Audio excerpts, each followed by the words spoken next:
সমাজের কাছে বলে যায়, আপনারা জবাব দিবেন।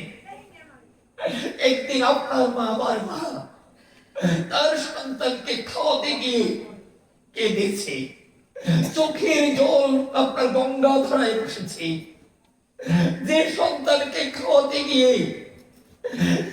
গিয়ে মা কেঁদেছে, আজকে সেই সন্তান খাবার দেয় না বিধায় মা কাঁদে।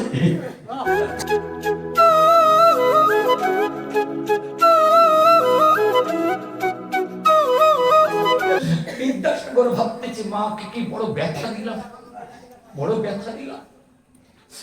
বলতেছে, মা আমি তোমাকে বড় ব্যথা দিয়েছি। বলছে, সাগর, দেহের একসাথে 40 খানা হাড় ভেঙে গেলে যে ব্যথা হয়, তার চাইতে বেশি ব্যথা প্রসব বেদনায়। আজকে তার থেকেও বেশি ব্যথা মনে হয়। ও সাগর, বলেছি সেই টাকাটা দিয়ে যেন আমি একটা সোনার অলংকার করি। তুই বিদ্যাসাগর হয়েছিস, দেখ তো তোর মহাসমুদ্রে বুদবুদ করে দেখ না কিছু ভেসে ওঠে কিনা, দেখ তো তোর ওই সমুদ্রে আমার এই কথা কয়টার উত্তর খুঁজে পাওয়া যায় কিনা, দেখ তো। বলছি, বলো মা। বলছি, ও সাগর, তোর মতো সন্তান যার গর্ভে জন্মে, তোর মতো সন্তান যার গর্ভে জন্মে, তোর মতো সোনা যার গাতে হয়, তার থেকে বড় সোনা পৃথিবীতে নয়। ও সাগর, তুই যদি আজকে সোনা দিয়ে আমাকে অলংকার করে দিস, তাহলে আমার পেটের সোনা যে ছোট হয়ে যাবে, ওই সোনার থেকে আমি যে তোকে পেয়েছি এটা অনেক বড় পাওনা। তুই সোনা দিয়ে অলংকার করে দিলে পারে আমার পেটের সোনা ছোট হয়ে যাবে। এত বড় একটা মা না হলে এত বড় একটা সাগর জন্মাবে না। এই কারণে নেপোলিয়ন বোনাপার্ট বলেছিলেন, আমাকে একটা শিক্ষিত মা দাও, আমি একটা শিক্ষিত জাতি দেব। বিবেকানন্দ বললেন, একটা ভালো মা রাখলে কখনো একটা ভালো সন্তান হয় না। এই জগৎটাই পরিবর্তন করেছে আদ্যা শক্তি। আদ্যা শক্তি মায়ের থেকে বড় বন্ধ এই পৃথিবীতে হয় না। আমি বলেছি আপনাদের কাছে আবার শোধাতে চাই, আপনার এই পৃথিবীতে আমি যখন ছাত্র ছিলাম, আপনারা যখন দেখেছেন ছোট সময়, আপনার কত মা একটা মা ডাক শুনতে গিয়ে হারিয়ে গেছে। ছোট সময় কত মাকে দেখেছি, একটা মা ডাক শুনতে পৃথিবী থেকে মা হারিয়ে গেছে। এরপরেও আমার জননীরা একটা কৃষ্ণ ভক্ত সন্তান প্রার্থনা করে একসঙ্গে রক্তের ভাষণে ওই হলিলীলাকে সমাপন করে রক্তের নদী যেখানে প্রবাহিত হবে, একসাথে এত বেদনার মাঝখানে মা আতুর করে হোলির বসনে ভগবানের কাছে প্রার্থনা করে বলেছিল, আমার যত বেদনা হোক না কেন আমার তাতে কষ্ট নাই, কিন্তু আমি একজন কৃষ্ণ ভক্ত সন্তানের মুখে যেন মা ডাক শুনতে পাই। এই জগতে এখনো মা থেকে পবিত্র শব্দ আসে না। আর সেই মা ডাকে যদি কোন কৃষ্ণ ভক্ত সন্তানের মুখে হয়, ওর থেকে আর মধুর প্রসাদ মায়ের কাছে নয়। এই পৃথিবী এমন কিছু নাই যা দিয়ে মায়ের আপনার পরাণ পূর্ণ করে যায়। একমাত্র সন্তানের মুখে মা শব্দটি ছাড়া। আপনারা বলেন, আজকে আপনার মোবাইল হয়েছে, আমেরিকার কথা 15 সেকেন্ডে শুনতে পাচ্ছে। আজকে থেকে 50 বছর আগে একটা মোবাইলও ছিল না। ওই আমেরিকায় যদি কোন সন্তান গিয়ে বিপদে পড়তো, এই পৃথিবীর কেউ না জানুক, আগে মা জানত। এই বিনা টেলিফোনে, এই ভক্তির টেলিফোনে প্রভুর মধ্য দিয়ে বার্তা মায়ের কাছে পৌঁছায়। এই জন্য জগতে মা থেকে বড় কিছু হতে পারে না। আমি আপনাদের কাছে বলবো, আমার যখন জন্ম হয়েছিল আমার বাবা তখন পড়াশোনা করতেন কলকাতাতে। আমার মা জানতো আমার বাবা তাকে তৈরি কিনে দিতে পারবে না। আমি যখন মায়ের গর্ভে, তখন আমার মা তার পরিত্যক্ত ছেঁড়া কাপড় দিয়ে সুজের ভিতরে সুতো দিয়ে কয়েকটা ছোট ছোট কাঁথা বানিয়েছিল, আমি যাতে শীতে কষ্ট না পাই, আমার ভবিষ্যৎ চিন্তা করি। শীতের দিনে ডান পাশে একটা কাঁথা দিয়ে মা আমাকে রেখেছি। প্রকৃতিটাকে রাত্রি গভীরতায় কাঁথাটা ভিজে গেল, ওই কাঁথাটা পরিত্যাগ করে মার একটা কাঁথা দিয়ে পা পাশে রেখেছি। প্রকৃতির ডাকে রাতের অন্ধকারে আমি ওই জায়গাটা ভিজিয়ে ফেলেছিলাম। আমার মার জায়গা না পেয়ে তার বুকের উপরে আপনার আঁচল বিছিয়ে তার উপরে রেখেছিল আমাকে। বিপ্রহর রজনী সমাগত হতে না হতেই আমি আমার মায়ের বক্ষের সেই কাপড় ভিজিয়ে ফেলেছিলাম। আমার মা আর জায়গা না পেয়ে দিগম্বরী হয়ে কাপড় খুলে ফেলে আমার বক্ষের সাথে আমার মায়ের বক্ষ জড়িয়ে ধরে ভগবানকে বলেছিল, আমাকে কষ্ট দেয়, আমার সন্তানকে দিও না। এত বড় বান্ধব, এত বড় বান্ধব জগতে হয় না, হয় না।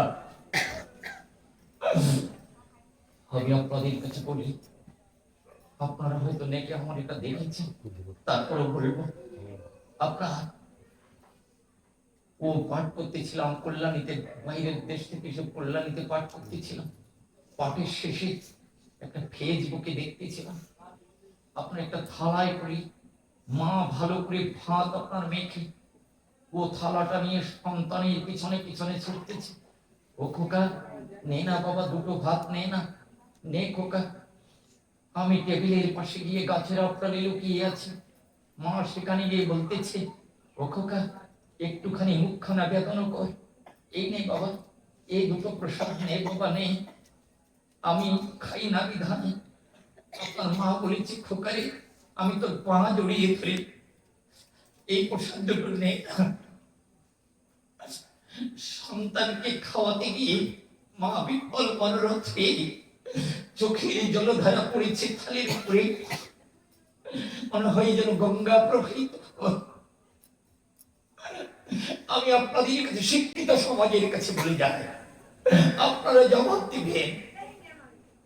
একদিন আপনার মা, আমার মা তার সন্তানকে খাওয়াতে গিয়ে কেঁদেছে, চোখের জল আপনার গঙ্গা ধারায় বসেছে। যে সন্তানকে খাওয়াতে গিয়ে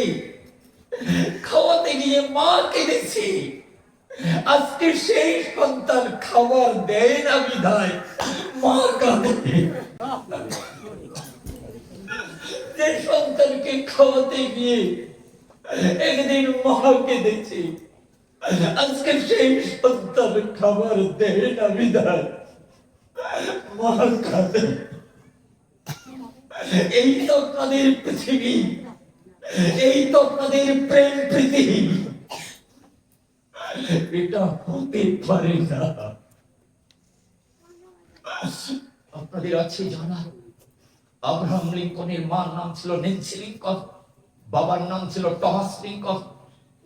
1817 খ্রিস্টাব্দে আব্রাহামের মা বলেছে, দেখে 6 বছর বয়স তখন, আজকে বাগানে কাঠ কাটতে যাস না, চন্দন কাঠ। বলেছে কেন মা? বলেছে আমি প্লেগ রোগে আক্রান্ত হয়েছি, সূর্য দেবতা অস্ত যাওয়ার আগেই আমার প্রাণ পাখি চলে যাবে, তাই তোকে জীবনের মতো ভালোবাসাটুকু দিয়ে যেতে চাই। ছোট্ট আব্রাহাম বনের পাশে মার কাছে বসে আছে। আপনার দ্বীপ্রহর যখন, আপনার সূর্য দেবতা যখন মধ্যাহ্ন গগনে, মা তখন হাত দুইখানা জাপড়ে ধরে বলতেছে, খোকা একটু পরে সূর্য দেবতা পাটি চলে যাবে, আমার প্রাণ পাখিও চলে যাবে, যাবার আগে দুটো কথা বলবো, রাখবি বাবা? বলে বলো মা। বলে আমাকে তুই ছুঁয়ে কথা দে, এই জগতে যে সবার একজন প্রভু আছে, গড ঈশ্বর আল্লাহ বলে যাকে মানুষ ডাকে, কখনো তাকে তুই অস্বীকার করবি? বলে না, মা করবো না। বলে আরেকটা কথা আমাকে দে বাবা, সেটি হলো তোর মায়ের মূর্তি তোর মন থেকে কোনোদিন যাবে না। বলে না মা, যাবে না। বলে আমি আশীর্বাদ করে গেলাম, তুই একদিন আমেরিকার প্রেসিডেন্ট। একদিন স্কুলে যায়নি, একদিন আপনার টিপসই ছাড়া দিতে পারে না। এই পর্যন্ত পৃথিবীর সবচেয়ে অশিক্ষিত রাষ্ট্র নয়। 1817 খ্রিস্টাব্দে মা আশীর্বাদ করেছিলেন। 1862 খ্রিস্টাব্দে গিয়ে আমেরিকার প্রেসিডেন্ট হয়েছিলেন আব্রাহাম লিঙ্কন। একটা বিরাট হলঘরের মাঝখানে যখন তাকে সম্বর্ধনা দেওয়া হচ্ছিল, তখন আব্রাহাম লিঙ্কন বলেছিলেন, হে আমেরিকাবাসী, হে পৃথিবীবাসী, তোমাদের সাক্ষীকে বলতে চাই, আজকে যে আমি আমেরিকার মতো দেশের সেবার ভার পেয়েছি, এর পিছনে মাত্র দুটি কারণ। একটি কারণ জগৎ প্রভু, আরেকটি কারণ আমার মায়ের আশীর্বাদ। বলে এই কারণে আমি বলি, আজকে শ্রদ্ধা ভক্তি আপনার প্রায় উবে গেছে। কখনো কখনো সাধুদের মুখে শুনতে পাই, দেবতার প্রসাদ খেলে কৃষ্ণ ভক্তি নষ্ট হয়ে যায়। এটা 25% সত্য হতে পারে, 75% সত্য। গৌতমীয় তন্ত্র পড়ে দেখেন, সেখানে কি বলা হয়েছে? য কৃষ্ণ শৈব দুর্গা সাত, য দুর্গা কৃষ্ণ এ বস্তু। যে কৃষ্ণ সেই দুর্গা, যে দুর্গা সেই কৃষ্ণ। আপনার ডক্টর মহানাম্রত ব্রহ্মচারী গৌর কথা বই পড়ে দেখেন, সেখানে বলা হয়েছে য কালী শৈব গৌর সাত, য কালী গৌর এ বস্ত। যে গৌর সেই কালী, যে কালী সেই গৌর। আমি আপনাদের কাছে শোধাতে চাই, আপনার সৃষ্টি তত্ত্ব নামে একটা গ্রন্থ আছে, দেখবেন সেখানে বলা হয়েছে জগৎ সৃষ্টির আগে প্রভু বলেছিলেন, মম হৃৎপদ্ম হতে তোমা করিলাম সৃজন। তুমি হবে শক্তি স্বরূপিণী, আমি শক্তিমান। তুমি শক্তি, তোমার কাছে জগৎ মাথা নত করবে, আর যে তোমাকে নিতে পারবে সেই শক্তিমান হবে। আগে রাধা, তারপরে কৃষ্ণ, আগে লক্ষ্মী, তারপরে নারায়ণ, আগে মা, তারপরে বাবা। আদ্যা শক্তি। আমি আপনাদের কাছে তারস্বরে বলে যেতে চাই, সেটি হলো আপনার এই যারা যারা এটা নিয়ে গর্ব করেন তাদের কাছে বলে যেতে চাই, শাক্ত না হয়ে বৈষ্ণব হওয়া যায় না, যায় না, যায়।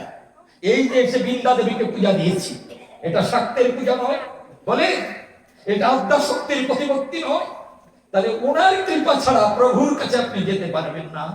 তাহলে শাক্ত না হয়ে অন্য দিকে নৌকা বেয়ে প্রভুর কাছে যাবেন। বলেন না, শিব ঠাকুর দাঁড়িয়ে আছে মায়ের উপরে। অনেক সময় আপনারা এটা নিয়ে উবাক্য শ্রবণ করতে হয় আমাদের। শিব ঠাকুর কি বলেছে?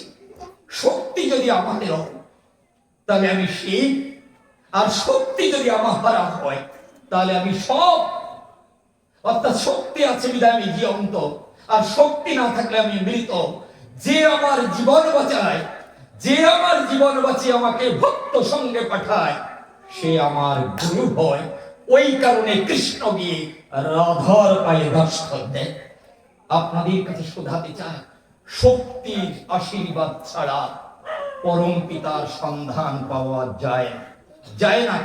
আমি আপনাদের কাছে বলি, যারা ডক্টর মহানাম্রত ব্রহ্মচারী গৌর কথা বই পড়েছেন, আমার থেকে ভালো জানার কথা আপনাদের কাছে শোধান, সেটি হলো দেবতা হয় দুই প্রকারের। দেবতা দুই প্রকারের, একটা আছে অজনী সম্ভূতা দেবতা, শত সিদ্ধ দেবতা। শত সিদ্ধ দেবতা, এই দেবতা যারা কখনো জনি ভেদ করেনি, তারপর প্রভুর লীলার সাথী হয়, তাদেরকে আজান দেবতা কয়। এই আজান দেবতার প্রসাদ খেলে কৃষ্ণ ভক্তি জন্ম। আরেকটা দেবতা আছে আপনার কর্ম দেবতা, জনি ভেদ করে যারা আপনার সাধন বলে প্রভুর লীলার সাথী হয়, তাদেরকে কর্ম দেবতা কয়। যেমন নারদ, এই দেবতার প্রসাদ খেলে কৃষ্ণ ভক্তি নষ্ট হয়। একের গড় খামটা আপনারা দুর্গা পূজা করার সময় কি বলেন? হাতে যখন বেলপাতা ফুল পাতা দিল, তখন ব্রাহ্মণ মহাশয়, বেদজ্ঞ ব্রাহ্মণ মহাশয় বলল, এইবার অঞ্জলি দিতে হবে। তোমরা চোখ বুঝে, মানে মুদে চোখ বন্ধ করে এইবার তোমরা মন্ত্র উচ্চারণ করো। আপনার তখন কি বলেন? দুর্গা পূজা দেবার সময় যখন আপনারা মন্ত্র উচ্চারণ করেন, তখন বলেন একেবারে কি বলেন? দুর্গা পূজা দেওয়ার সময় কি বলে? কি মন্ত্র উচ্চারণ করেন? দেখেন, সর্বমঙ্গল মঙ্গলে শিবে সর্বাত্ম সাধিকে শরণ্যে ত্রম্বকে গৌরী বলেন না? আচ্ছা, শরণ্যে ত্রম্বকে গৌরী, তারপরে কি বলে? নারায়ণী নমস্তুতে। বাহ, যারে নারায়ণী করিবেন তার প্রসাদ খেলে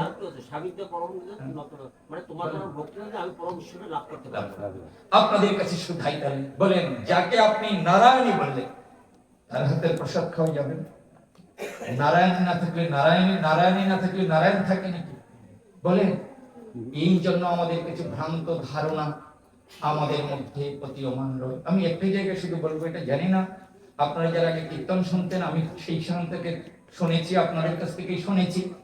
ও জটিলা কুটিলা ডেকে শুধায়, ওয়ায়ান দেখো তোমার রাধা প্রতিদিন কদম্ব তলে যায়, চরিত্র হরণের বাসনায় বেবিচারী রূপ ধরে। একদিন সন্ধ্যাক্ষণে বললে পারে, এই মাত্র তোমার রাধা গেল সেই গোপন ঘরে বাসনায়। আয়ান বলেছি, দাঁড়াও না, এমন একটা লাঠি নেবো, এমন মার মারবো যাতে আর কোনোদিন কদম্ব তলায় না যায়। লাঠি হাতে নিল, জটিলা কুটিলা সামনে চলে, আয়ান পিছনে ধায়। ওই শব্দ শোনার পরে রাধা নাকি বলেছিল, ওরা আমাকে যা বলে বলুক, যত মারুক, কিন্তু তোমাকে যেন কিছু না বলি। আপনার এই কথা বলে রাধা যখন মাথাটা মাটিতে নোয়ায়, ক্ষিপ্র গতিতে এসে আয়ান দেখতে পায় আপনার রাধার সম্মুখে কৃষ্ণ কালী রূপ ধারণ করে দাঁড়ায়।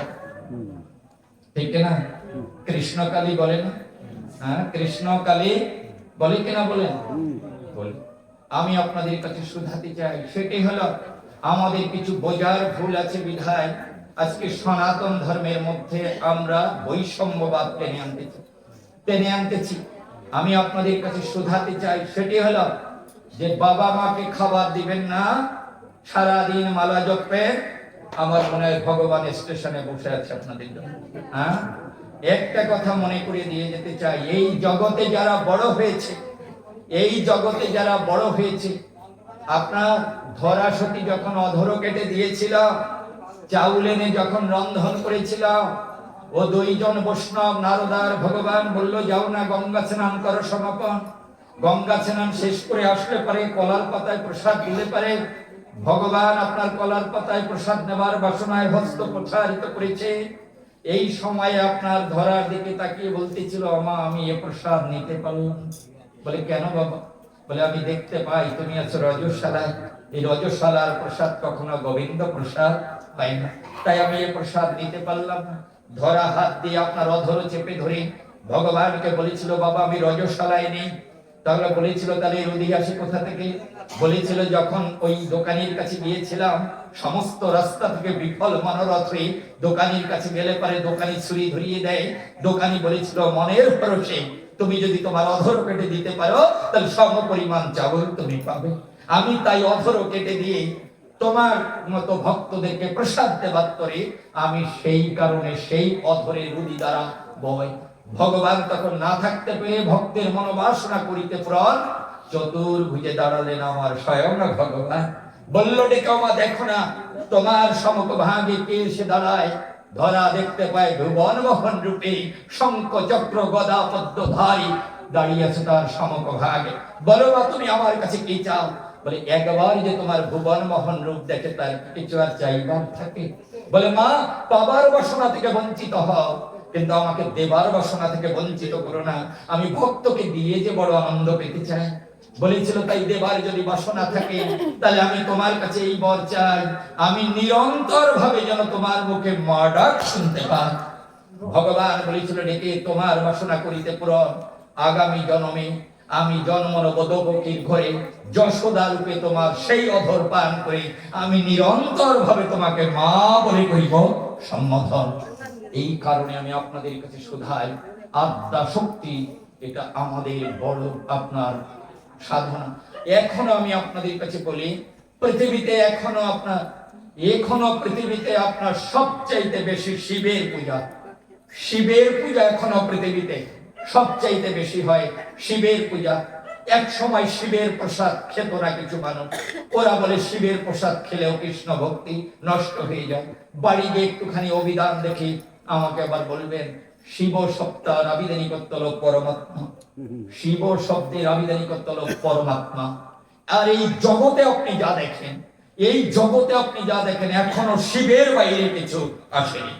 আপনার নিত্য গীতি ওষুধপত্র আপনি যা পেয়েছেন এ সব শিব ঠাকুরের করুণা দান।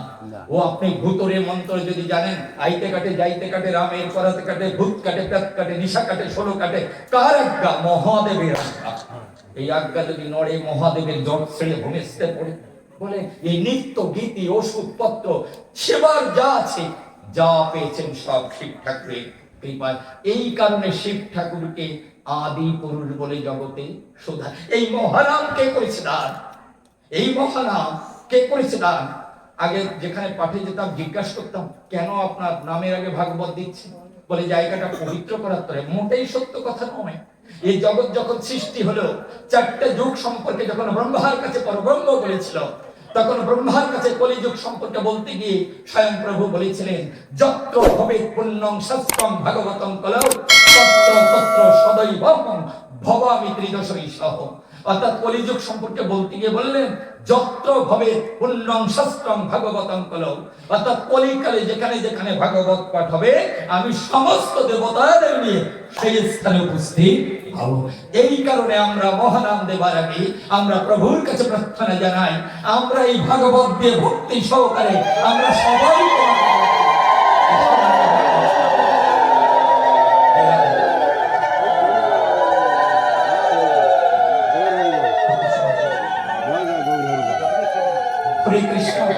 আপনাদের কাছে শোধাই। সেটা আরেকটা কথা আমি বলি, এটা আপনাদের কাউকে বলবো না, নাম বলবো না। আমি গিয়েছিলাম আপনার ওসমানী নগরে, অর্থাৎ সিলেটের একটা জায়গায়। মুরারি দাশগুপ্তের নাম শুনেছেন, প্রভুর ভক্ত ছিলেন, ওনার বাড়িতে। তো আমি একজন পাঠকের সাথে পাঠ করেছিলাম। তো উনি যতবার পাঠ করেছেন উনি বলেছেন আপনাদের জন্য মহাপ্রসাদের আয়োজন আছে, মহাপ্রসাদের আয়োজন আছে। কিন্তু আমি কখনো দেখি নাই যে উনি গিয়ে মহাপ্রসাদ খেয়েছেন, দেখিনি। ও 10 দিন আমার পাঠ ছিল, তারও 10 দিন পাঠ।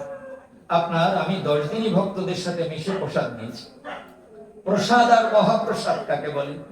সবরই যখন রামচন্দ্রের পদধৌত করে বলল, প্রভু কত ফুল শুকিয়ে গেছে, গঙ্গায় ভাসিয়েছি, তুমি আসবে বিধায়। এই দেখো না প্রভু, আমি তোমার জন্য ফুলের বিছানায়। রামচন্দ্র গেলে পরে সবরী মাতঙ্গ মুনি শিষ্যা শূদ্রানী বিধবা সবরী আপনার চোখের দলে রামের পদধৌত দিয়ে করার পরে বলেছে, প্রভু দেখো না, এই দেখো না সাজির ভিতরে আমি তোমার জন্য প্রসাদ এনে রেখেছি। বিশ্বাস করো প্রভু, এর ভিতরে যত ফল আছে একটা ফল তিত ফল নেই। আমি নিজে খেয়ে খেয়ে দেখেছি, যেটা তিত সেটা ফেলে দিয়েছি, আর যেটা মিষ্টি সেটা আমি তোমার জন্য রেখে দিয়েছি। লক্ষণ বলেছি, সারে ও দাদা ওই প্রসাদ খাওয়া যাবে না। বলে কেন লক্ষণ? বলে সবরীর অধরে লেগে ওটা উষ্ট হয়ে গিয়েছে। রাম বলেছে, মনে আছে লক্ষণ, মাতা কৌশল্যা কৈকেয়ী সুমিত্রা মাতা যখন প্রসাদ দিত আমাদের, তার আগে মাতা নিজে খেয়ে দেখতো ঝাল নুন টক বেশি হয়েছে কিনা, আমার সন্তান কষ্ট পাবে কিনা। ওই প্রসাদ মায়ের অধরে লেগে ওটা মহাপ্রসাদ হয়ে যেত। লক্ষণ সারা জনম প্রসাদ খেয়েছে, এই প্রসাদটা খেয়ে দেখো না। তখন রামচন্দ্র বলতেছিল, লক্ষণ যদি ভগবানকে কেউ প্রসাদ দেয় সেটা প্রসাদ হয়, আর ওই প্রসাদ যদি ভক্ত গ্রহণ করে তাহলে মহাপ্রসাদ হয়ে যায়। রামচন্দ্র মুখে দিলে পারে, লক্ষণ যখন দিয়েছে আর মুখ আপনার বেদনা করতে পারেনি। বলেছি, দাদা এত অপূর্ব প্রসাদ তো জীবনে খাইনি। বলেছি, লক্ষণ ভগবানকে দিলে প্রসাদ হয়, আর ভক্ত যদি গ্রহণ করে ওটা মহাপ্রসাদ হয়ে যায়। প্রসাদ জোটে আপনার জনমে জনমে, কিন্তু মহাপ্রসাদ জোটে ভাগ্য গুণে। এই কারণে আপনাদের আছে জানো, যখন আপনার রহস্য যজ্ঞ করেছিল, যুধিষ্ঠিরকে কৃষ্ণ বলেছিল যারা মারা গেছে ওদের উদ্ধার করার জন্য রাজস্ব যজ্ঞ করতে হবে। কিভাবে? তখন বলেছিল অর্জুনকে, যাও সব জায়গায় নিমন্ত্রণ দিয়ে এসো। বিকালবেলা কৃষ্ণ বলেছে, সব জায়গায় নিমন্ত্রণ হয়েছে? যুধিষ্ঠির বলে, হ্যাঁ। বলে, অর্জুন নিমন্ত্রণ করেছো? বলে, দাদা সব জায়গায় নিমন্ত্রণ করেছি, একমাত্র জায়গায় আমি যাইনি, সারাদিন গরুর চাপড়া নিয়ে বসে থাকে ওই রোহিদাস মুচির বাড়ি তুমি যাই। কৃষ্ণ বলতেছিলেন, একজন মাত্র শুদ্ধ ভক্ত, তাকেই বাদ দিয়েছে, এ তোমার রাষ্ট্রযোগ্য হবে না। তাহলে কি করে হবে? বলেছে গিয়ে চোখের জলে পদধৌত করে যদি আনা যায় তাকে তাহলে হবে। তখন বলতেছে যুধিষ্ঠির, যাও না অর্জুন, একবার একটু যাও না, গিয়ে ওই রোহিদাস মুচিকে নিয়ে আসো না। আপনার অর্জুন মনে মনে ভাবতেছে এর থেকে যদি আমার মরণ হতো তাও ভালো ছিল, আর না গেলে তো দাদা বলতেছে, কৃষ্ণ বলতেছে হবে না। আপনার ছুটে গিয়েছে অর্জুন। অর্জুন হাত 100 হাত দূরের থেকে ডাক দিয়ে বলেছে, বাড়িতে আছো তুমি? মুচিরে বলতেছে, বাড়িতে আছো তুমি? রোহিদাস মুচি বাড়িতে আছো? এই শব্দ শোনার পরে রোহিদাস মুচি বলেছে, দেখি কি আমার মনপ্রাণ সব ধরে মনে হয় টানি, এমন মধুর সুর কোথায় ছিল যে ডাকে আমার কৃষ্ণ প্রেম জেগে উঠল। আপনার বলেছে, কে তুমি? বলেছে, আমি অর্জুন। অর্জুন তুমি? তুমি অর্জুন? বলেছে, হ্যাঁ। বলে, যুধিষ্ঠির ভ্রাতা মধ্য পাণ্ডব তুমি? বলে, হ্যাঁ। বলেছে, আমার জন্ম সার্থক হলো, তোমার মতো ভক্ত দর্শন হয়েছে। অর্জুন, একটা কাজ করো না, আমার ঘরে একটু আসো না। একেবারে 21 টাকা হোক, তার ভিতরে অর্জুন যেতে শঙ্কা পায়। আবার মনে মনে ভাবতেছি যদি না যাই তাহলে নিমন্ত্রণ গ্রহণ যদি না করে। বলেছে, তখন একটা টুল দিয়েছে, চামড়ার টুল। অর্জুন ভাবতেছে মনে মনে, এটার উপরে আমার বসতে হবে। আপনার পায়ে পড়ে বলতেছে, রোহিদাস মুচি, অর্জুন, আমার জীবনে এত বড় শুদ্ধ ভক্তের আর হয়তো হবে না দর্শন, তাই আমার একটা বাসনা নেবে। বলে, কি? বলে, আমার নিজের হাতে আমি একটু প্রসাদ দিতে চাই তোমাকে। অর্জুন বলেছে, এত সময় যা বলেছিল মেনে নেওয়া যায়, আর এই রোহিদাস মুচি রাতে আমার প্রসাদ খেতে হবে, এতে মনে হয় মরণও ভালো ছিল। আপনার ভিতরে গিয়ে প্রসাদ করেছে রন্ধন, যখন আপনার ওই গন্ধ এসেছে নাকে, মনে হয় যেন মন ও প্রাণ সব উচাটন। বলেছি, আমার প্রসাদ পেয়ে গেছে, যাও এবার তুমি গঙ্গা স্নান করে এসো। বলে, গঙ্গা কত দূরে? বলে, না না, এই সময় তো গঙ্গা অনেক দূরে, কোনো নদীতেও জল নেই, কোনো পুকুরেও জল নেই। গিয়ে দেখো না, ওইখানে একটা পুকুরে একটুখানি জল আছে, সেখানে তুমি স্নান করে এসো, ওইখানে মা গঙ্গাকে তুমি পাবে।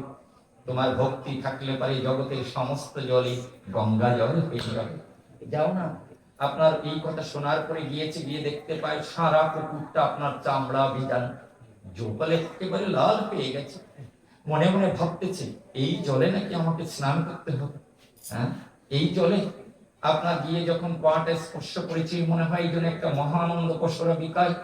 আপনার যখন নেমেছে, তখন আর আপনার ওই নাক বন্ধ করে দিয়ে আপনার যখন জলের ভিতরে আপনার মাথা যখন আপনার ডুবিয়ে দিয়েছি, তখন আঁখি মেলে দেখতে পায় সমস্ত পুকুর ভরে বসে আছে আমার কৃষ্ণ দয়াময়, কৃষ্ণ দয়াময়, কৃষ্ণ।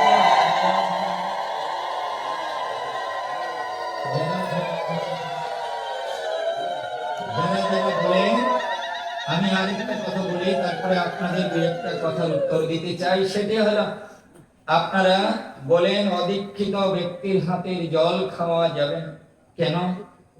বলে যে যদি দীক্ষা না নেয় তাহলে জল পবিত্র হয় না। আমি একমত আপনাদের সাথে, দীক্ষা নেওয়ার প্রয়োজন আছে। দীক্ষা হয় 5 প্রকারের, নামে, প্রেমে, ভাবে, রসে। 4 প্রকারে না নেওয়া যায় তাহলে কানে কানে মন্ত্র নিতে হয়। এই 5 প্রকারে দীক্ষা নেওয়া যায়। ব্রজগোপীরা দীক্ষা নিল, কৃষ্ণ প্রেমে প্রেমিক হলো, কোন সময় কান পেতেছিল? আপনার দীক্ষা নিল আপনার হনুমান ভগবান রামচন্দ্রের কাছে, কখন আপনার কান পেতেছিল?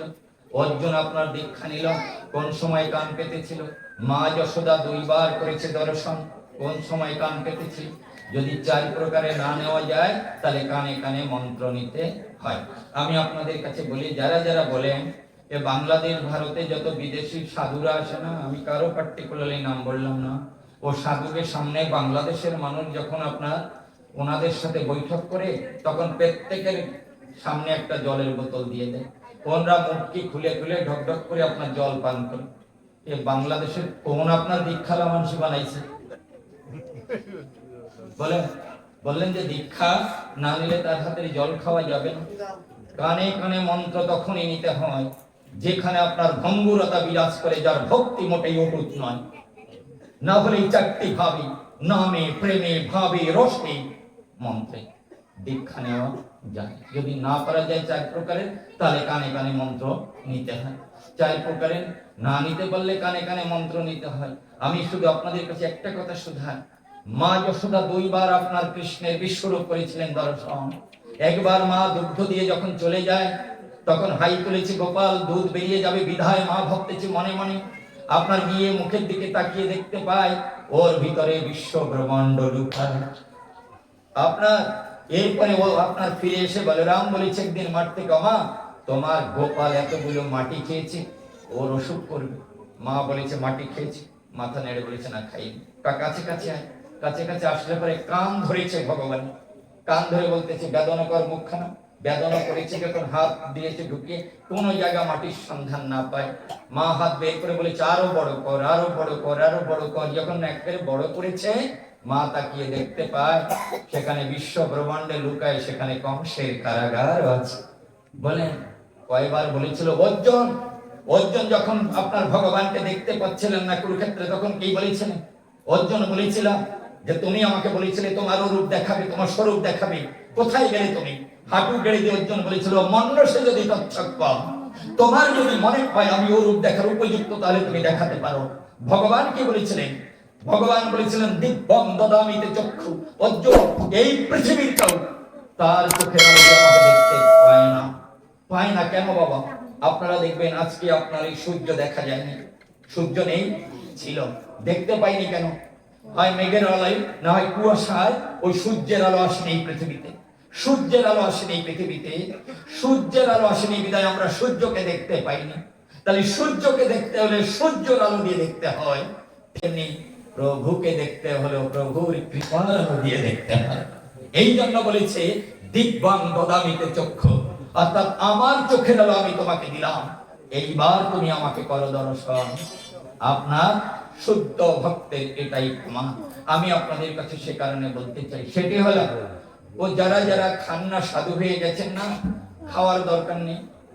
আপনারা বলেন আমি গঙ্গার ঘাটে পাঠ করে এলাম, গঙ্গার ঘাটে বসে দেখলাম না কত মরা গরু ভেসে যাচ্ছে গঙ্গায়, কত কীট পতঙ্গ পশু পক্ষী শব্দ ভেসে যাচ্ছে গঙ্গায়।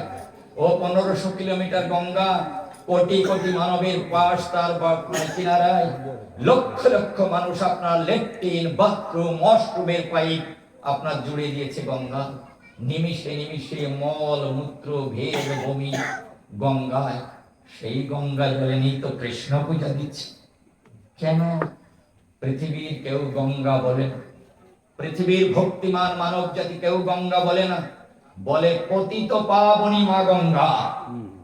পতিত পাবনী মা গঙ্গা। রামকে যদি উচ্চারণ করতে হয়, লক্ষণ পাশে না থাকলে রাম উচ্চারণ হয় না, হয় না। সীতা শক্তি না থাকলে রাম উচ্চারণ হয় না। ত্রিকোণমণ্ডলম সীতা, মধ্যবিন্দু জনার্দন, আকারে হয় লক্ষণ, মতে হয় ভরত, বিষগ্র হয় শত্রুঘ্ন। আপনাদের কাছে শুধাই ওই মমত্ব সত্তা ছাড়া মা শব্দটা উচ্চারিত হয় না। এই জন্য গঙ্গার পাড়ে গিয়ে দেখেন কোটি কোটি মানুষ আপনার গঙ্গায় স্নান করে পবিত্র হচ্ছে। কেন? গঙ্গা নিজে পবিত্র, তাকে যে স্পর্শ করে সেও পবিত্র হয়ে যায়। এই জন্য মাও পবিত্র, মা যাকে কৃপা করে সেও পবিত্র হয়ে যায়। আমি সে কারণে আপনাদের কাছে বলবো ভেদ বিচার আপনাদের কাছে আমি জানি না, আপনারা পাবেন কিনা তা আমি জানি না। আমি আপনাদের কাছে বলে ও একটা প্রশ্ন করেছেন একটুখানি বলে, মালা জপে ভগবানকে পাওয়া যায় কি যায় না? মালা জপে ভগবানকে পাওয়া যাবে কিনা তা আমি জানি না, তবে মালা জপার প্রয়োজন আছে তাই আমি বলতে পারি। সেটি হলো এই গ্রন্থি জপে জপে হৃদয় গ্রন্থি ঠিক করতে হয়।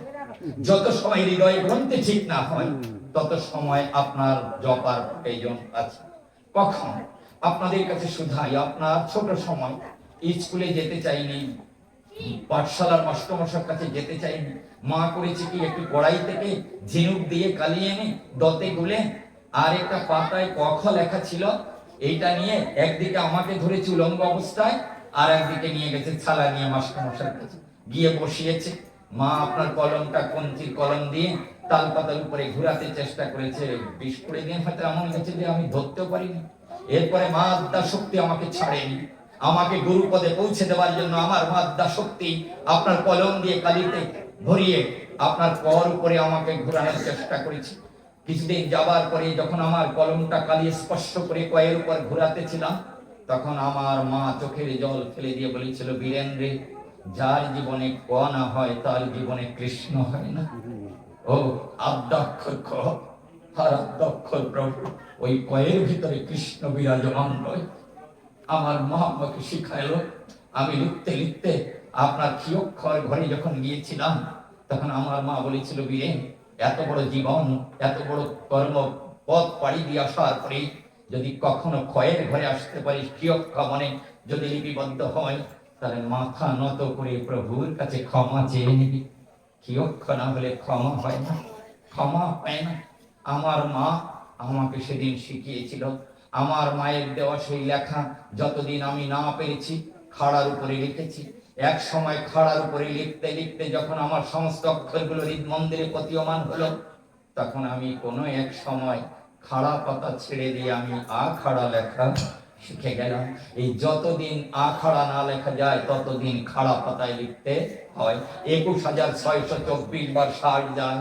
রেচক্র কুম্ভকে কন্ট্রোল করে প্রাণবায়ুর সাথে অপান বায়ু সংযোগ করে ইড়া পিঙ্গলা সুষন্নার দেশে যদি সাধনা করা যায়, তাহলে আপনার 24 ঘন্টায় 21,624 বার যে শ্বাস যায়, সেই শ্বাসকে যদি মাত্র 108-এ আনা যায়, 108-এ 78 শতনাম, আপনার 108-এ আনা গেলে পরে একটা শ্বাস নিয়েছেন, ওই শ্বাসটা ছেড়ে দেবার আগে আপনার আরেকটা শ্বাসের মাঝখানে যদি 16 নাম 32 অক্ষর 32 বার জপা যায়, একটা শ্বাসের ভিতরে 16 নাম 32 অক্ষর যদি 32 বার জপা যায় তাকে বলে উত্তম। যদি 24 বার জপা যায় তাকে বলে মধ্যম। আর যদি 12 বার জপা যায় তাকে বলে অধম। আপনি যদি শ্বাসকে কন্ট্রোল করে যদি পারেন আপনার চৈতন্য বাজারে নিত্যানন্দকে সাথী করে, নিত্যানন্দ যে নিত্য আনন্দ দেয় তাকে নিত্যানন্দ কয়। এই বাতাস এটা নিত্যানন্দ কোথায় যায়? চৈতন্য বাজারে চেতন ঘরে প্রদীপ জেলে যুগল মূর্তি যেখানে বসে রয়, যদি ওই জায়গায় বাতাসকে ধরে নেওয়া যায়, তাহলে 100 আপনার এই যে আপনার 108 বার যদি ওই বাতাস যায় আসে, তাহলে বাইরের 108 আর ভিতরের 108 যখন একাকার হলো, তখন হৃদ মন্দিরে রাধা কৃষ্ণের যুগল হয়ে গেল।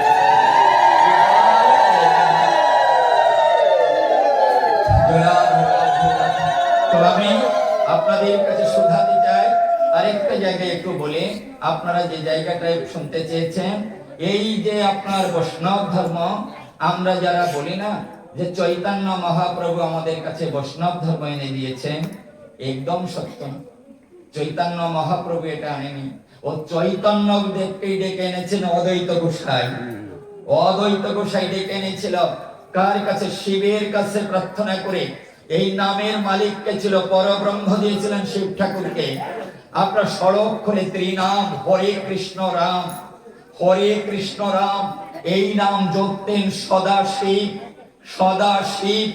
ব্রাহ্ম মুহূর্তে স্নান করে শ্মশান থেকে এক মুষ্ট ছাই ধরে গায়ে মেখে জগৎবাসীকে বলতো ডেকে, ও জগৎবাসী, যে দেহটাকে এত সুন্দর করে সাজালে পরালে খাওয়ালে, সেই দেহের মূল্য এক মুষ্ট ছাই ছাড়া আর কিছুই না। এই জন্য এই জগৎ তোমাকে যখন ফেলে দেবে, তখন তোমার শেষ ঠিকানা এই শ্মশানেই হবে। এই কারণে আমি এক মুষ্ট ছাই গায়ে মেখে তোমার এখানে বসে আছি। এই 30 ষড়ক্ষরে ত্রিনাম, এসো না, এই পৃথিবী যখন শেষ হবে, এখান থেকে এই মহান আমি তোমার সাথে সাথে হবে। এই জন্য আপনারা নাম যজ্ঞের পাশে দেখবেন একটা অগ্নিকুণ্ড প্রজ্বলিত করে সেখানে একটা শিবের ছবি রাখেন। হে মা অগ্নি, হে অগ্নিদেব, আমার সমস্ত কামনা বাসনা পুড়িয়ে ছাই করো। হে শিব ঠাকুর, তোমার কৃপায় যজ্ঞের আসরে গিয়ে আমি যেন মহাপ্রসাদ নিয়ে প্রভুর কাছে বুঝতে পারি। এই কারণে শিব ঠাকুরের কাছে আত্মসমর্পণ করেন। এই শিব ঠাকুরকে ডেকেছিলেন অদ্বৈত গোসাই। এই অদ্বৈত গোসাই ডাকে আপনার চৈতন্য দেব এসেছিলেন জগতের গান। অদ্বৈত গোসাই আপনার তুলসীর পাতায় কৃষ্ণ কৃষ্ণ কৃষ্ণ লিখে ভাসিয়ে দিতেন গঙ্গার জলে। মাতা স্নান করতে আসলে পারে ওই তুলসীর পাতা ভাটিতে না যায়, আপনার উজানে ধায় মায়ের 7 বার মাকে প্রদক্ষিণ করে নাভিমূলে স্পর্শিত হতো কৃষ্ণ নাম লেখা তুলসীর পাতা বিধায়। অদ্বৈত গোসাই ডেকে ডেকে বলতেন, আমি বুঝেছি প্রভু, তোমার আসার সময় হয়েছে। কোন একদিন মাতা শচী দেবী আপনার সিক্ত বসনে উঠেছে যখন নদীর কিনারায়, তখন অদ্বৈত গোসাই গিয়ে অষ্টাঙ্গে ধুলায় লুটিয়ে প্রণাম করেছে মায়ের পা। মা বলেছে, কি করলে? তুমি আমার গুরুজন, তুমি আমার প্রণম্য, তুমি আমার পায়ে প্রণাম করলে কেন? অদ্বৈত গোসাই আপনার জোড় হাত করে মায়ের কাছে বলেছিল, আমা আমি তোমাকে প্রণাম করি নাই, এই মহানাম বিলাবাস্তরে প্রভু আসতেছে তোমার মধ্য দিয়ে জগতের গায়, আমা তুমি আমার প্রণাম নেবে, আমার প্রণাম আমার গোবিন্দ চরণে দেবে।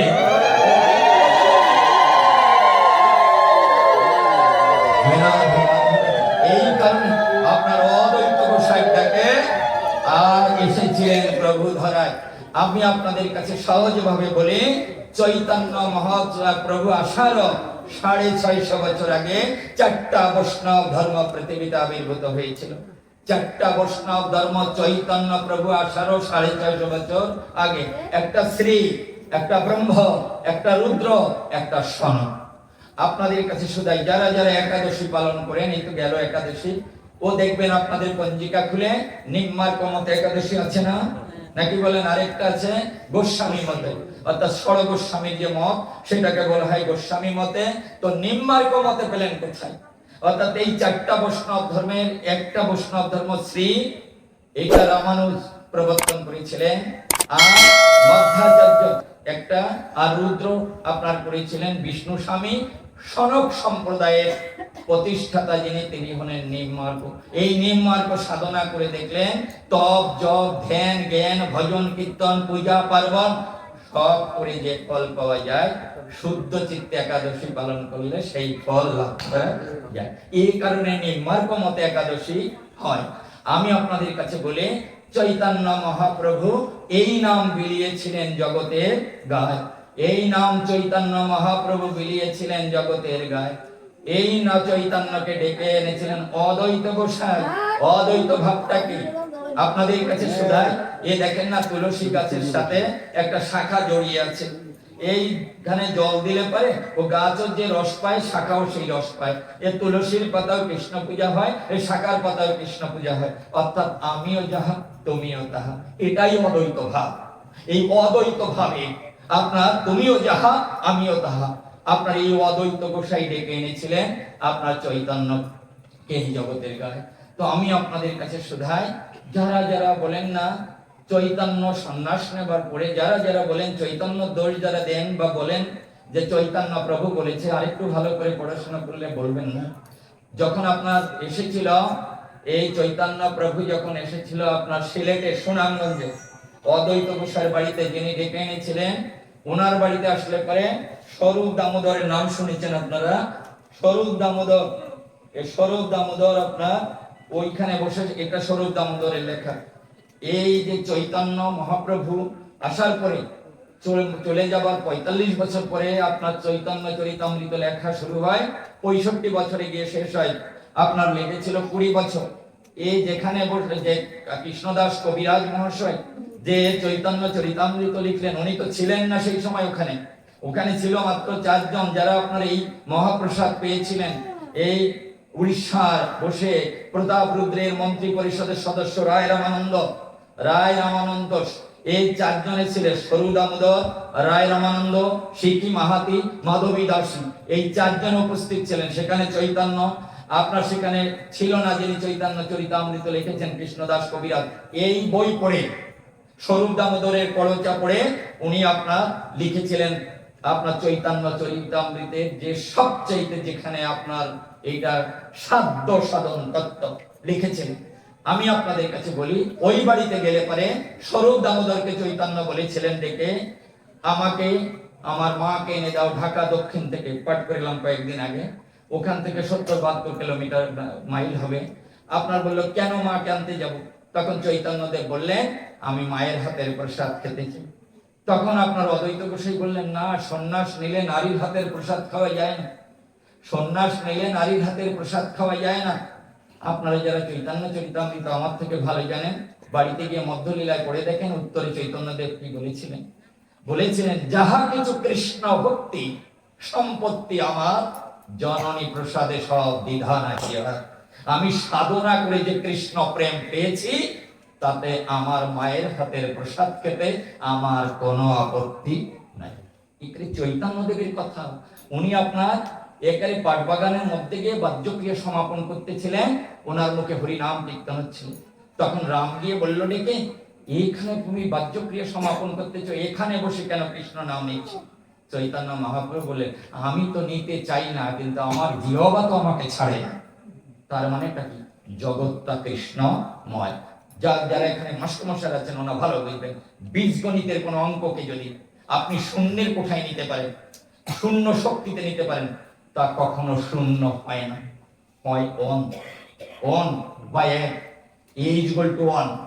আপনার শূন্য কোঠায় নিয়ে দেখেন, শূন্য হয় না বীজগণিতের অঙ্ক। আপনার অন ইকুয়াল টু ওয়ান হয়।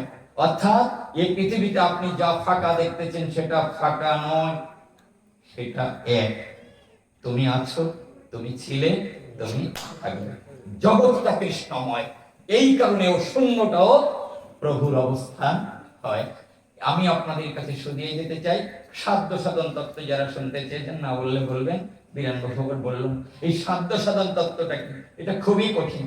অর্থাৎ আপনার যাহা কিছু আছে সব গুরু পদে সমর্পণ করা, এটা সাধ্য তত্ত্ব। আর কৃষ্ণ কৃপা না হলে কৃষ্ণকে দেখা যায় না, এটা সাধন তত্ত্ব। অর্জুনের কাছে এই সাধ্য সাধন তত্ত্ব আপনার ব্যক্ত করেছিলেন। আমি আপনাদের কাছে শোধাতে চাই, ওই কারণে গিয়ে বলেছিল যে আমাকে শাস্ত্র কথা শোনাতে হবে সাধ্যের নেই। রায় রামানন্দ প্রতাপ রুদ্রের মন্ত্রী পরিষদের সদস্য, বিচক্ষণ পণ্ডিত ছিলেন। তখন রায় রামানন্দ কি বলেছিলেন? স্বধর্ম আচরণে কৃষ্ণ বিষ্ণু ভক্তি হয়, প্রভু করে উহাবাদ্য আগু কহা। রায় কয় কৃষ্ণ কর্মার্পণ ধর্ম সর্বসিদ্ধ সার, প্রভু কয়ে উহাবাদ্য আগু কহা। রায় কহে ত্যাগ ভক্তি সর্বসিদ্ধ সার, প্রভু কয়ে উহাবাদ্য আগু কহা। রায় কহে যে আপনার বলেছিল যে কর্ম যেটা, এই কর্ম যদি ছেড়ে দেয় যে তাহলে কি পাবে, কিভাবে পাবে? জ্ঞান মিশ্র ভক্তি সর্বসিদ্ধ সার, প্রভু কয়ে উহাবাদ্য আগু কহা। রায় কহে জ্ঞান শূন্য ভক্তি সর্বসিদ্ধ সার, প্রভু কয় উহা হয় আগু কহা। ও পথে গেলে মেলা পথ আটকে, ঢাকা তো আমার যাতে কাছে কাছে পাওয়া যায় কিনা। হ্যাঁ, তখন বলতেছিল যে প্রেম ভক্তি সর্বসিদ্ধ সার, প্রভু কয় উভয় আগু কহা।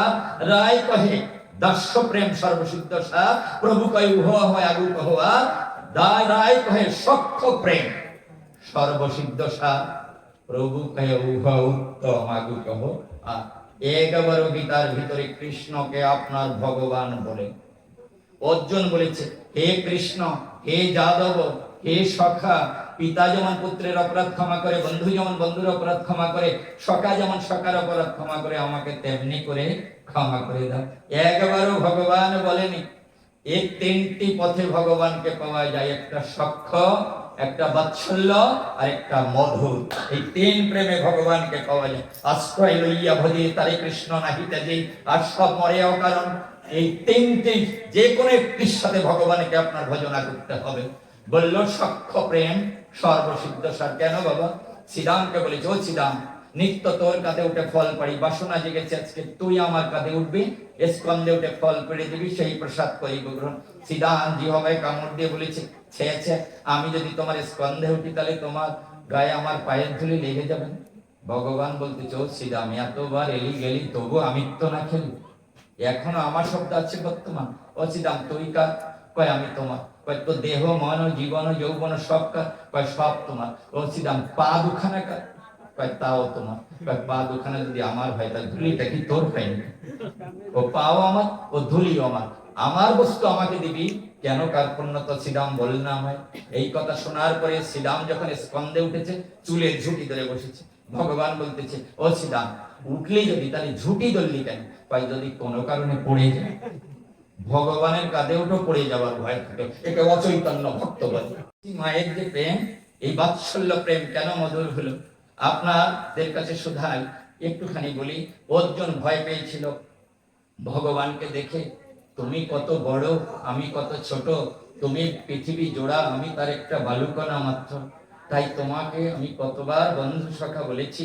হ্যাঁ, ভয় পেয়েছিল, তুমি কত বড় আর আমি কত ছোট। অর্জুন আপনার বৃহৎ দেখে ভয় পেয়েছিল, আর মাও ভয় পেয়েছিল। মাও ভয় পেয়েছিল, অর্জুন ভয় পেয়েছিল তুমি কত বড় আমি কত ছোট, আর মা ভয় পেয়ে বলেছিল, রে গোপাল, তোর মুখ বেদনা বন্ধ কর, তুই যদি ভগবান হয়ে যাস তাহলে আমাকে ছেড়ে চলে যাবে, আমি তোকে ভগবান রূপে দেখতে চাই না। তুই আমার কোলে রবি, আমার অধম পান করে আমাকে মা বলে শিখাবি, তুই ভগবান হলে আমাকে ছেড়ে চলে যাবি। তাই মা ভয় পেয়েছিল হারানোর বেদনায়, আর অর্জুন ভয় পেয়েছিল বৃহৎ আর ক্ষুদ্র এ মাপার কারণে। সেই কারণে সক্ষ প্রেম, বাৎসল্য প্রেম সর্বসিদ্ধ সার, প্রভু কয় উহা উত্তম আগে কহা, রায় কহে কান্তা প্রেম সর্বসিদ্ধ সার। কান্ত থেকে কান্তা, কান্ত মানেটা কি? অর্থাৎ কৃষ্ণ এই রাধার উপরে যেটা, আর রাধা কৃষ্ণের উপরে যেটা, এই টান যেটা আপনার, এটা কান্ত প্রেমের। অর্থাৎ কান্তি মানে সুন্দর ধারা, রমণার্থে রাম, কৃষ্ণ রমণ করে রাধিকা সহিতে, সেই হেতু রাম হয় জগত মোহিত। এই নারীর প্রতি পুরুষের টান, পুরুষের প্রতি নারীর টান, এই মহাটান আপনার জগৎকে টান। সেই কারণে কান্তা প্রেম সর্বশ্রেষ্ঠ হয়। আপনাদের কাছে ডেকে শুধায়, বলে কান্তা প্রেম সর্বশ্রেষ্ঠ। বলেছিল ওই কে বলেছিল? ঠাকুর বলেছিল যে ওই পর্যন্ত তো তুমি গিয়ে যেতে পেরেছো, ওই প্রেমের মালিককে তা কবে না, ওই প্রেম কার কাছে থাকে তা বলবা না। তখন ওই প্রেমের মহাজন একমাত্র রাধারানী বিধায় আপনার সেই নাম করিতে উচ্চারণ, আর রা শব্দ ধরেছিল মুখে, প্রভু মুখ বুঝিয়ে ধরে, আর ভা শব্দ বাইরে এসে নাই। এই কারণে এখনো আপনার রা রা বলে ভক্তরা ধুলায় গড়াগড়ি। আমি আপনাদের কাছে শুধাই, এই কান্তা প্রেমের অধীশ্বরেরই রাধারানী স্বরূপ। রাধা কাকে বলে? রাধা কাকে বলে? শেষে এসে বলে যায় মরা, মরা। এই হরিনাম নিতে নিতে যদি সে ফুল ফুটে চিতে, আপনার মরা মরা বলতে বলতে এক সময় মরা গাছে রামের ফুল ফুটে গেল, ঠিক না? তাহলে মরা উল্টে কি হয়? রাম হয়। মরা উল্টে রাম হয়। এই হরিনাম নিতে নিতে, রাধা রাধা বলতে বলতে যদি কখনো আপনি রাধাটাকে উল্টে দেন না, কি হয়? ধারা। রাধা উল্টে ধারা হয়, মরা উল্টে রাম হয়, রাধা উল্টে ধারা হয়। এই হরিনাম নিতে নিতে যদি চোখের জল প্রবাহিত হয়, সমস্ত কামনা বাসনা ধূলিকণা যাহা আছে বিদূরিত হলে পারে আপনার প্রত্যেকটা মানবী রাধা হয়ে। বৃন্দাবনে জীব গোস্বামী মীরাবাই গিয়ে বলেছে, আমি ওনার সাথে একটু ভাগবত আলোচনা করতে চাই। মীরার কথা শুনলে পারে জীব গোস্বামী বলেছে, ছে আমি 7টা পদ্মার আড়ালে থাকি, আমি কখনো নারীর মুখ দর্শন করি না। এই কথা মীরার কাছে বললে পারে বলছে, অত বড় ভাগবতের মুখে আন কথা শোভা নেই পায়, আর একবার গিয়ে ওনাকে শুধাও, অনন্ত কোটি বিশ্ব ব্রহ্মাণ্ডে একজন মাত্র পুরুষ, আর সবই হয় প্রকৃতি। উনি কোন দেশের পুরুষ যে আমার মতো নারীর মুখ দর্শন করে না? শুনে আসুন। এই কথা গিয়ে যখন জীব গোস্বামীর কাছে বলে যে মীরা জানতে চায় অনন্ত কোটি বিশ্ব ব্রহ্মাণ্ডে একজন মাত্র পুরুষ হয়, তুমি কোন দেশের পুরুষ মীরা তাই জানতে চান। এই কথা শোনার পরে যখন আপনার ভাবধারা উদয় হলো, তখন আপনার 7টা পদ্মা ছিঁড়ে ফেলে দৌড়ে এসে মীরার পায় অষ্টাঙ্গে ধুলায় লুটিয়ে প্রণাম করে বলেছিল, হে মা আদ্যা শক্তি, একমাত্র তুমি পারো আমাকে গোবিন্দের পথ দেখাতে। এই জন্য আমরা কেউ নারীও না, আমরা কেউ পুরুষও না, আমরা সবাই প্রকৃতি, একমাত্র উনি হলেন পুরুষ। কারণ পুরুষে পুরুষের শৃঙ্গার হয় না, পুরুষে পুরুষের শৃঙ্গার হয় না, প্রকৃতি না হলে শৃঙ্গার হয় না। এই জন্য আমরা সবাই প্রকৃতি, একমাত্র উনি হলেন পুরুষ। আচ্ছা, আপনাদের কাছে আরেকটা কথা বলি, যারা যারা বলেন বীরানবাবু মাছ টাছ খেয়ে কি কৃষ্ণ ভোজন হয়? মাছ টাছ খেয়ে কৃষ্ণ ভজন হয় 3টি পথে। আপনাদের বলি, একটা বৈদান্তিক, একটা শাক্ত, আর একটা বৈষ্ণব। এই 3টি পথে ভজন হয়। একটা আপনার বৈদান্তিক, অর্থাৎ যারা নিজের মধ্যে সাধনা করে সমস্ত রিপুগুলোকে আপনার বহির্মুখী থেকে অন্তর্মুখী করে যারা ভজনা করে, তারা এই দেহের মধ্যেই আপনার ভগবত প্রেম লাভ করে, এদের বলে বৈদান্তিক। আর যারা শক্তি পূজা করে আপনার ভগবানকে পায়, তাদেরকে বলে শাক্ত। আর যারা বিষ্ণুর আরাধনা করে, তাদেরকে বৈষ্ণব বলে শুধায়। বৈষ্ণব যারা হয়েছেন তারা আপনারা মাছ মাংস খাবেন কেন? ভজনের সাথে ভোজনের তো একটা সম্পর্ক আছে। 25% সত্য আছে, আর 75% সত্য না। এই জগতে বহু ইতিহাস আমার কাছে আছে, যারা আপনার মাছ মাংস খেয়েও প্রভু দেখা পেয়েছে। কলিযুগে এসে আপনাদের কাছে জানাই, চৈতন্য মহাপ্রভু এই 5টা জিনিস নিষিদ্ধ করলেন। অশ্বমেধ যজ্ঞ, গৌমেধ যজ্ঞ, দেবর বা ভাসুর কর্তৃক সন্তান উৎপাদন, পিতৃশ্রাদ্ধে মাংস দেয়া নিষেধ, আর সন্ন্যাস ধর্ম কলিযুগে নাই। বলে গেলেন চৈতন্য গোসাই। তা সন্ন্যাস যারা নিচ্ছে, ও যারা নিচ্ছে তাদের কাছে গিয়ে বলবেন কেন আমরা সন্ন্যাস নিচ্ছি, আমি ও সম্পর্কে আমার ভালো ধারণা নাই। কলিযুগে গৃহেতে বসিয়া যার ভাব হয় উদয়, সেই যে পরম বৈষ্ণব জানিও নিশ্চয়। এই গৃহের বাইরে কলিযুগে কোনো ভজন সাধন নেই। আপনারা বৈষ্ণবরা কি করবেন ওটা আমার ব্যাপার না, আমি বৈষ্ণব না, আমার কোনো সিম্বলও নাই। আমি এই সারা এই পৃথিবীর ভজনের জন্য আমি মাঠে নেমেছি, আমি মানুষকে ভজন করতে চাই, এটাই আমার জীবনের বড় সম্পদ।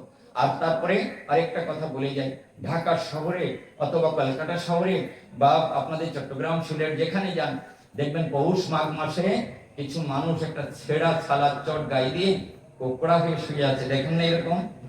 আপনি একজন বৈষ্ণব, আপনি বলতে পারেন যে মানুষটা ছেঁড়া ছালার চট গায়ে দিয়ে রাত্রে শুয়ে আছে, ওই মানুষটা আপনার থেকে কম ভগবানের কথা পারেন বলতে? পারেন না। আর রত্নাকর বলে গেলেন এই কারুর পাপ কেউ নেয় না। আপনি যা জোগাড় করতেছেন আপনি পার হতে পারবেন কিনা সেটা নিয়ে ভাবেন, আমারই নিয়ে এত ভাবার তো আপনার দরকার নেই। আমার কথা, আপনি নো দাই সেলফ, নিজেকে জানো। আপনি যা পেয়েছেন তাতে পার হতে পারবেন তো? পারবেন? দেখেন চিন্তা ভাবনা করে, কারো পাপ কেউ নেয় না এই জগতে, কেউ কারো নয়। 2-4 দিনের দেখাশোনা পথের পরিচয়। অর্থাৎ আমার মতো অপদার্থকে নিয়ে না ভেবে আপনি আপনাকে নিয়ে ভাবেন আপনি প্রভুর কত কাছে আছেন। আর যে নদীর গভীরতা যত বেশি হয়, তার বয়ে যাওয়ার শব্দ তত কম হয়। আমাদের বাড়ির কাছে কিছু মানুষ আছে, ও যারা ঝোলার ভিতরে হাত দিয়ে রাস্তা দিয়ে আপনার হরি নাম নিয়ে বেড়াচ্ছে। ও আপনাকে দেশে আছে কিনা জানি না, এইখানে তপন দাদাকে দেশে হবে কিনা জানি না। দেখবেন এখানে কালকে কীর্তন শুরু হবে না, কিছু কিছু, আমি আপনাদের পার্টিকুলারলি কাউরে বলতেছি না, দেখবেন কিছু মানুষ আছে ছেড়াছেড়ি আসছে, ওরা এসে এভাবে হাত ঢুকাই দিয়ে, ওদের বাবুল দা এসে দেখা হয়েছে, বাবুলদের সাথে আমার বাবুল দাদা বা সঞ্জয় দাদা বা শুক্লাল দাদারা কীর্তন করতেছে, অপূর্ব কীর্তন হচ্ছে। ওর ভিতরে দেখবেন একজন এসে এই ঝোলাও এইভাবে টিপতেছে, আবার গানও শুনতেছে। আচ্ছা, একটা মানুষ একসাথে 2 জায়গায় প্রাণ দেয়া যায়, মন দেয়া যায়? ওই ভাই ঝোলাই দাও আর নয় খোলাই দাও, ভাই ঝোলাই দাও নয় খোলাই দাও। আর যদি ঝোলাই দেবো তাহলে খোলাই আসবে। এই যে ভাবভঙ্গি, এই ভাবভঙ্গি হিন্দু সমাজকে বাঁচাতে পারবে না, পারবে না। আমি আপনাদেরকে বলি যে আপনারা সত্যভাবে চিন্তা করে, বা জপ হয় 3 প্রকারের, একটা বাচিক জপ, একটা উপাংশু জপ, একটা মানবী জপ। ওই যারা ঝোলার মধ্যে হাত দিয়ে রাস্তা দিয়ে হরে কৃষ্ণ করে বেড়াচ্ছেন না, ও ঘোড়ার কষ্ট কিচ্ছু হয় না। প্রত্যেক কিষাণ মান 500 টাকা পাবেন, তাতে ভালো ভালো খেতে পারবেন। আর এক প্রকারের জপ আছে, জপে জপে নিজে শুনে অন্যকে না শুধায়, এই জপে দেহ শুদ্ধ হয়। আরেকটা জপ আছে, আপনার কোন ইন্দ্রিয়, 10 ইন্দ্রিয় না জানিবে, কৃষ্ণা ইন্দ্রিয় শোনে। একটা কনসাস মাইন্ড, একটা সাবকনসাস মাইন্ড, একটা সচেতন মন আর একটা অবচেতন মন। আপনার গায়ে একটা পিঁপড়ে হাঁটতেছে, আপনি বুঝতে পারতেছেন যে আমার গায়ে একটা পিঁপড়ে হাঁটতেছে, এটা অনুভব, আপনি ধরে ফেলে দিলেন। কিন্তু বাতাস যখন ফুলের গন্ধ বয়ে নিয়ে যায়, আপনার 10 ইন্দ্রিয় জানে না, অতীন্দ্রিয় সত্তা দিয়ে সেটাকে গ্রহণ করতে হয়। অর্থাৎ এই 10 ইন্দ্রিয় না জানিবে, কৃষ্ণা ইন্দ্রিয় শোনে। এই 10 ইন্দ্রিয়ের বাইরে চক্ষু কর্ণনাসিকা জিহ্বা ত্বক বাক পানি পাদক উপস্থ, এই 10 ইন্দ্রিয় জানে না। সেই জায়গায় যদি ভজন হয়, সেই ভজনে কৃষ্ণ প্রেম। আর একটা কঠিন কথা বলে যাই, যে সাধনা মানুষ দেখে, আপনি যে সাধনা করতেছেন সেই সাধনা যদি পৃথিবীর কেউ দেখে, কোন প্রাণী দেখে, সেই সাধনায় কখনো ভগবত প্রাপ্তি হয় না। আর যারা সকাল থেকে সন্ধ্যা তামাক পূজা দেবার জন্য বসে আছেন, আমি তাদের জন্য এই কথাটা শুধাই, সেটি হলো যারা আপনার পূজা দেবার জন্য সকাল থেকে সন্ধ্যা তামাক বসে রয়েছেন না, আমি তাদেরকে বলি একটা কথা, সেটা হলো সম্ভবত মান্নাদের, আমার যদি ভুল না হয় আপনাদের, মান্নাদের একটা গান আছে দেখবেন, পূজার ছলে তুমি আমারই কথা ভাবছো বসে ঠাকুর ঘরে, বড় জানতে ইচ্ছা করে, আছে না একটা গান? পূজার ছলে তুমি আমারই কথা ভাবছো বসে ঠাকুর ঘরে, বড় জানতে ইচ্ছা করে। আপনি মালা পরিয়ে নিয়ে গেছেন, কাকে পরাবেন? ঠাকুরকে। এই ফুল পবিত্র, এ ঠাকুর মহাপবিত্র। এ ফুল হচ্ছে পবিত্র, ঠাকুর হচ্ছে মহাপবিত্র। আপনাদের কাছে শুধাই, আপনি ঠাকুরকে এই ফুল পরাবেন যারা ভেবেছেন, একটা কথা আগে শোনেন, তারপরে বিচার করবেন। এই ফুল পবিত্র, ঠাকুর মহাপবিত্র। এই দুই পবিত্রের মিলন যিনি করবেন, তিনি যদি এই দুই পবিত্রের সমান পবিত্র না হয়, তার পূজা ভগবান কখনো গ্রহণ করে না। আমি থেকে আমার নাম বড়, নাম থেকে আমার ভক্ত বড়। অর্থাৎ এই ফুল পবিত্র, ঠাকুর মহাপবিত্র। এই দুই পবিত্রের সমান যদি আপনি পবিত্র না হন, তাহলে শ্রীরামের মতো আপনাকে ভগবান কাঁধে তুলে নেবেন। আর সবটার একজন পাওয়া যায় না বাবু, না পাওয়া গেলে ভালো হয়, আমরা শূন্য অবস্থায় থাকবো। মোটেই না, শূন্য অবস্থায় থাকবেন। আপনি জানেন, থার্মোমিটার দিয়ে দেখেন না কত দূর আপনি উঠেছেন। ভক্তির থার্মোমিটার বগলে ঘেঁষে ধরলে আপনি বুঝতে পারবেন আমি কত দূরে আছি। তো গীতা দিয়ে বললাম আপনাদের। আরেকটা কথা আপনাদের কাছে বলি, সেটা হলো, আপনি পূজা দিতে গিয়েছেন কোথায়? ঠাকুরের কাছে পূজা দিতে গিয়েছেন। জানেন কি, এই যে পূজার মন্দিরে যাবার পরে একটা গরুর শিঙের উপরে একটা সর্ষা ছেড়ে দিলে যতটুক সময় দাঁড়ায়, অর্থাৎ এই যে চোখে পলক ফেলতেছেন, একে বলে পল। এই পলকে যদি ষাটভাগ করে তাহলে হয় বিপল, বিপলকে যদি ষাটভাগ করে তাহলে হয় মহাপল। এইটুক সময় একটা গরুর শিঙের উপরে সর্ষা ছেড়ে দিলে দাঁড়ায়। এইটুক সময় আপনার এই মানবের মুক্তি কর্মজীবনে, সংসার জীবনে যারা, তাদের আপনার ভগবান আসে। কেন? এইটুক সময় আপনি সবটুকু ত্যাগ করে দিতে পারেন। ওইটুকু সময় 2 ফোঁটা চোখেরই জল পড়ে, ওই 2 ফোঁটা চোখেরই জলই কেবলমাত্র ভগবত চরণে যায়। আর বাকিটুকু লন চলে গেলে যে ঢেউ থাকে, এই ঢেউ থাকে হারানোর বেদনায়। এসেছিলে তাহলে গেলে কেন? এই হারানোর বেদনায় আমরা কেঁদে থাকি। আমি একটা কথা বিশ্বাস করি, আপনারা করবেন কিনা জানি না। আগলঝাড়া এক সময়, ছোট সময় যখন কলেজে পড়েছি, তখন প্রথম বিশ্ববিদ্যালয়ে পড়ার সময় গিয়েছি, তো ওখানে 3-4টে জায়গায় নামযোগ্য হতো। এখন মনে হয় আগলঝাড়ায় কমপক্ষে 134 থেকে 35টা নামযোগ্য হয়।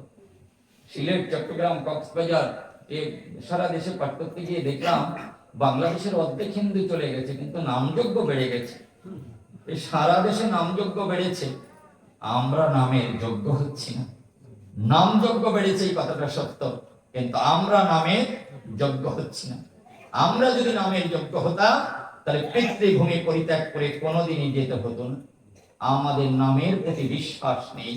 আমি নামকে কেবলমাত্র আমার সত্য উদ্ধারের জন্য আমি প্রয়োগ করতে চাই। এই কারণে আমি বলেছি, যে সাধনা মানুষ দেখে, সেই সাধনায় কখনো ঈশ্বর প্রাপ্তি হয় না। এই কারণে চৈতন্য মহাপ্রভু আপনাদেরকে বলে গেলেন, 2টি পথে ভগবানকে পাওয়া যায়, একটা সাসঙ্গ আর একটা অনাসঙ্গ। একটা সাসঙ্গ কাকে বলে? যে 10-20 মিলে আপনারা যে কীর্তন করতেছেন, এটাও চৈতন্য মহাপ্রভু দিয়ে গেলেন। আপনি হাতে তালি দিয়ে ঘুরে ঘুরে কীর্তন করতেছেন, কেন? বাড়ি গিয়ে কালকে দেখবেন একটা গামলা বা বলে জল নিয়ে এভাবে হাত দিয়ে ঘুরান, দেখবেন আপনার ঘুরাতে ঘুরাতে জলের গতিবেগটা যখন বেড়ে গেছে, হাতটা উঁচু করে নিয়ে আসেন, দেখেন আপনার ওই কিনারাটা জলটা ফুলে উঠেছে, মাঝখানটা নিচু হয়ে গেছে। আপনার ভক্ত সঙ্গে এসে যদি আপনার কপটতা বিবর্জিত হয়ে আপনি কৃষ্ণ নাম করতে পারেন ভক্ত সঙ্গে, তাহলে আপনার এই দেহটা ভগবানের নামে আপনার উদ্বেলিত হয়, আপনার মনটা শ্রীকার রূপাপদ্মের মত হয়ে। সেই কারণে আপনার এই সাসঙ্গ নাম আপনার 10-20 মিলে, কিন্তু লজ্জা আপনাদের করা উচিত। লজ্জায় মাথাটা আপনাদের নত হয়ে যাওয়া উচিত। কৃষ্ণ কার ঘরের সন্তান? কৃষ্ণ কোন দেশের সন্তান? আপনার ঘরে আমার মা যেমন আমাকে অধর দিয়ে ঘুম পড়াতো, আমার মা যশোদাও তো কৃষ্ণকে সে অধরে দিয়ে ঘুম পড়াতো। কৃষ্ণ যেখানে জন্মেছে, আমি তো সেই জায়গার মানুষ। আজকে জয় পতাকা স্বামী ইস্কনে সে আসে বাংলাদেশে আপনার কৃষ্ণ নাম প্রচার করতে। লজ্জা করে না? ঘৃণা করে না? আমার গাছের ফুল দিয়ে কি বিদেশি মানুষ ভগবানের আরতি দেয়, আর আমার গাছের ফুলের আমি পূজা দিতে পারলাম না, কোনোদিন তার মধু কাকে বলে আমি জানলাম না। এটা লজ্জা করা উচিত আমাদের, ঘৃণা করা উচিত আমাদের। কেন আপনি আজকে কৃষ্ণের দেশের মানুষ হয়ে আপনার কৃষ্ণ বিবর্জিত যারা ছিল, মানুষ যদি বা না হয় মানুষ, দানব কখনো হয় কি মানুষ? আর দানব যদি বা হয় মানুষ, লজ্জা কি তুমি পাবে না? অবন্ধ ভূপেন হাজারিকা গান। তাহলে যারা একদিন আপনার কাম ছাড়া চিন্ত না, যারা রতি ছাড়া চিন্ত না, আজকে তারা আপনার দেশে আপনাকে কীর্তন শিখাতে আসছে, আপনার নাম শিখাতে আসছে, এটা অত্যন্ত লজ্জার বিষয়। এই জন্য আমি আপনাদের কাছে অনুরোধ করে যাই, সেগুলো আবার কবে দেখা হবে তা তো জানি না। আমার মনে হয় এই নাম আপনারা যারা শুনতে আসতেছেন, এদের ভিতরে একটা অন্তত কিউরিয়াসিটি যদি জাগে না, তাহলে অন্তত আরেকবার আমি আপনাদের কাছে বলি, সেটা হলো গীতার মন্ত্রে দীক্ষা নেবার চেষ্টা করে। গীতাই আপনাকে নিয়ে যাবে ভক্তির দেশে, ও ভক্তি আপনাকে নিয়ে যাবে প্রেমের দেশে, প্রেম আপনার ভাব মহাভাবের দেশে আপনাকে নিয়ে যাবে। ওই মহাভাবের ঘরে গেলে পারে বেবিচারী ভাবের উদয় হয়। এই বেবিচারী ভাব থাকলে পারে দাগ আপনার উঁচু নিচু ভেদাভেদ কোনো কিছু নয়, সেই ভজনকে আপনার আধার ভজন বলে শোনায়। হরে কৃষ্ণ, হরে কৃষ্ণ, জয় রাধা। আমি আমার একটা লেখা পড়ি, তারপর শেষ করতে চাই। সেটি হলো, আমি যে লেখাটা পড়েছিলাম ব্যাখ্যা করে পুরো পারলাম না। সেটি হলো, যারা যারা বলতেছিলেন যে আমি বলেছি কোন সুদূর এসেছে বন্ধু কোন অজানার দেশে, আমি এটা বলি, ওখানে দেখবেন প্রভাত বেলাতে গুরু মন্ত্র নিয়ে তালা মারো দেহ ঘরে। একটা কথা মনে রাখবেন, আপনারা যদি সন্তানকে কৃষ্ণ মন্ত্রে দীক্ষা দেন, তাহলে মাতৃ গহ্বর যখন পিতৃ ব্রহ্ম করেছিলেন দান, এর পরের থেকে 11 বছর 29 দিন, 11 বছর 29 দিন মায়ের গর্ভে যে সময় পিতৃ ব্রহ্ম গিয়ে জাইগোট ফর্ম করেছিল, ওই সময় থেকে 11 বছর 29 দিন আপনার কুমার কুমারী থাকে। আপনার শাস্ত্রীয় মতে দীক্ষা দিতে হলে 12 বছরের আগে সন্তানকে দীক্ষা দিতে হবে। কেননা ওর ভিতরে যৌবন এসে গেলে যৌবনের কাজ হচ্ছে আপনাকে কুপথে চালানো। ও যৌবনকে যদি গুরু পথে না নেওয়া যায়, গুরুর মধ্যে না নেওয়া যায়, সর্ব ধর্মান পরিত্যাজ্য না নেওয়া যায়, তাহলে যৌবন আপনার কাছ থেকে কিছু নিয়ে যেতে পারে। আর যারা যারা বলেছেন মাছ টাছ খেয়ে সাধন ভজন হয় কিনা, আমি তো বলেছি অনেকে আপনার মাছ টাছ খেয়েও ভগবানকে পেয়েছে, আবার অনেকে সাধনা করবো ভগবানকে পাইনি। তবে একটা কথা মনে রাখবেন, আপনি একটা মাছ কেটে খেয়ে ফেলেছেন, একটা প্রাণীকে হত্যা করলেন, আপনি একটা প্রাণীকে হত্যা করলেন, কিন্তু জানেন কে একবার নারী সঙ্গ করলে পারে 7,77,000 শুক্রকীট বেরিয়ে যায়। 7,77,000, ওর প্রত্যেকটার মধ্যে এক একটা বিরান মৈত্র জন্মাতে পারে। তাহলে একবার নারী সহবাসে কত ব্রহ্মকে হত্যা করলেন, কত কোটি জন্ম মাছ খেলে তার সমান হবে বলেন। এই জন্য ও বৈষ্ণব নিয়ে আলোচনা করতে পারলাম না। আপনার ওখানে বলে গেছে 30টি গুণের একটি গুণ কম থাকলে বৈষ্ণব হওয়া যায় না। এই পর্যন্ত পৃথিবী 4 জন মাত্র 3.5 জন বৈষ্ণবের মুখ দর্শন করিয়াছে, শিব ঠাকুর, প্রহ্লাদ, ধ্রুব, চৈতন্য মহাপ্রভু। তাও মহাপ্রভুকে অর্ধ বৈষ্ণব বলে আখ্যায়িত করেছে। কেন? 30টি গুণের মধ্যে উনি 2টি গুণ কম ছিল। ওনার মধ্যে নাকি ক্রোধ জেগেছিল, আর নাকি আপনার আমার শব্দ এসেছিল। ক্রোধ কখন জাগলো? যখন নিত্যানন্দের কপাল ফেটে গেল, দৌড়ে এসে হাত ধরে বলেছিল, উনি তাই বল না তোর এই দশা কে করেছে, দেখিয়ে দিল মাথায় কলসির কানা মেরে আমার কপাল ফাটিয়ে দিয়েছে। তখন উনি এক হাতে নিত্যানন্দকে ধরে আর এক হাত উঁচু করে বলেছিল, কোথায় আমার সুদর্শন চক্র? এ ক্রোধ হলে বৈষ্ণব হওয়া যায় না। আরেকটা জায়গায় উনি বলেছেন, আমি নাম বিলাবো, আমি ধুলাই গড়াগড়ি দেব, আমি ভক্তকে উদ্ধার করে নিয়ে যাব, বৈষ্ণবের তালিকায় আমার শব্দ কখনো থাকতে নাই। আপনাদের দেখাতে পারলাম না, তবে যদি এই মেলায় আসে আপনারা কিনে নেবেন। চৈতন্য প্রদীপ এই বইটার ভিতরে আছে। আমার কাছে আরো প্রায় 20টা বই আছে যেখানে আমি এটা পড়েছি। তবে একটা কথা মনে রাখবেন, কৃষ্ণ প্রেমের কুল আছে, চৈতন্য প্রেমের কুল নাই। নাই। একটা আপনার এই একটা হচ্ছে পরতন্ত্র, একটা পরপাত্র আর একটা স্বপাত্র, একটা পরপাত্র আর একটা স্বপাত্র। কৃষ্ণের প্রেম পরপাত্র, ওদিকে রাধা আছে, এদিকে কৃষ্ণ আছে। রাধা বিহনে কৃষ্ণ কাঁদে, আর কৃষ্ণ বিহনে রাধা কাঁদে। আর চৈতন্য অর্থাৎ গৌর লীলায় আপনার বাইরে রাধা, ভিতরে কৃষ্ণ। বলেছিল কৃষ্ণ আপনার যখন লীলা করেছেন তখন বলেছিল, আমি যাব, এইবার যাব, ধুলাই গড়াগড়ি দেব। তখন রাধা নাকি বলেছিল, তোমাকে যেতে দেব না। তুমি যদি যাও তোমার সোনা রঙে ধুলি মাখবে, এটা হতে দেব না। তুমি যাবে, তুমি অন্তরঙ্গ হবে রবে, আমি বহিরঙ্গ হব, আমার গায়ে ধুলা মেখে আমি তোমার সাথে ভক্তদের কৃপা করে নিয়ে আসবো বৈকুণ্ঠের গায়ে। সেই কারণে বহিরঙ্গ রাধা হলো, অন্তরঙ্গ কৃষ্ণ রয়, এই দুই অঙ্গ মিলে আপনার বৈষ্ণব সাধন হয়। এই জন্য আমি আপনাদের কাছে বলি, যারা সাধু টাধু হয়ে গেছেন তারা তো গেছেনই। আজকে একটা কথা বলে যাই, ভারতবর্ষের যিনি এখন রাষ্ট্রপতি দ্রৌপদী মুর্মু, আপনার একটা সাঁওতাল ঘরের মেয়ে, বাগদি ঘরের মেয়ে, হ্যাঁ, পৃথিবীর সর্বশ্রেষ্ঠ গণতান্ত্রিক দেশের আজকে তিনি রাষ্ট্রপতি। 30 বছরে তো শামাক খেতে খেতে গেছে। আজকে একটা চা বেচার ছেলে ভারতবর্ষের প্রধানমন্ত্রী। What is the aim of life and it is the sacred duty of every man. আমি মনে করি কর্ম মানুষকে ধর্মের পথে নিয়ে যায়, কর্মে ধর্মের পথে নিয়ে যায়। কে বড় কে ছোট, আপনার ওর জল খাওয়া যাবে না, ও ছুঁয়ে দিলে হবে না, আমি ওতে বিশ্বাস করি না। কেননা সনাতন ধর্ম বলেছে আমরা অমৃতস্ব পুত্র, প্রত্যেকের ভিতরে আমার প্রভু আছে। অতএব জগৎ আমার কাছে সমান, জগৎ আমার কাছে সমান। বাবা লোকনাথ বলেছিলেন একটা কথা, আমি বিশ্ব ব্রহ্মাণ্ড ঘুরে 2 জন মাত্র ব্রাহ্মণের সন্ধান পেয়েছি, মক্কায় আব্দুল গফুর সাহেব আর তৈলঙ্গ স্বামীজি। আমি জানি না উনি কেন আপনার বললেন যে 2 জন ব্রাহ্মণ আমি পেয়েছি, তার মানেটা কি? ব্রহ্ম জানায়তে ব্রহ্ম। এই কারণে আমি মনে করি যারা নিজেদেরকে বড় করেছেন না, তাহলে বাল্য শিক্ষার কথাটা মিথ্যা হয়ে গেল। বড় যদি হতে চাও ছোট হও। আমরা ছোট হতে কেউ চাই না, আমরা সবাই বড় হতে চাই। আর আমি আপনাদের কাছে বলি, এই জগতে কোনো মানুষ আমার কাছে অচ্যুত নয়। এই জগতের প্রত্যেকটা মানুষ আমার গুরু, আমি সবার সেবক, আমি সবার দাস। আপনাদের সকলের চরণই আমার একমাত্র ভরসা। আমি আমার জীবন দিয়ে আমি চেষ্টা করব সনাতন ধর্ম প্রচার করে যেতে। আমি যেন কাউকে আপনার ভীরু না করি। ধর্ম ভীরু করতে আমি বীরেন মৈত্র মাঠে নামি। আমি আমার জীবন সাধনা দিয়ে একজন মানুষকে আমি ধার্মিক করে যেন যেতে পারি, আমি যেন ধর্ম ভীরু না করি। আগলঝাড়া পাঠ করতেছি, আমার আগে 3 জন পাঠক ছিল। তখন আমি ছাত্র জীবনে এক গোসাই এসে জলের ছিটা টিটা দিল 7 বার। আমি বললাম, গোসাই দাদা জলের ছিটা দিলেন কেন? কয় কি তুমি বাড়ি কোথায়? কাছে কাছে তো বাড়ি। বলে তুমি জানো না? বলে না। কয় কমিটি দিয়ে তোমার ঘাট ধরে উঠাই দেবো, কিন্তু এটা হাফ শার্ট গায়ে দেয়, একটা প্যান্ট পরে।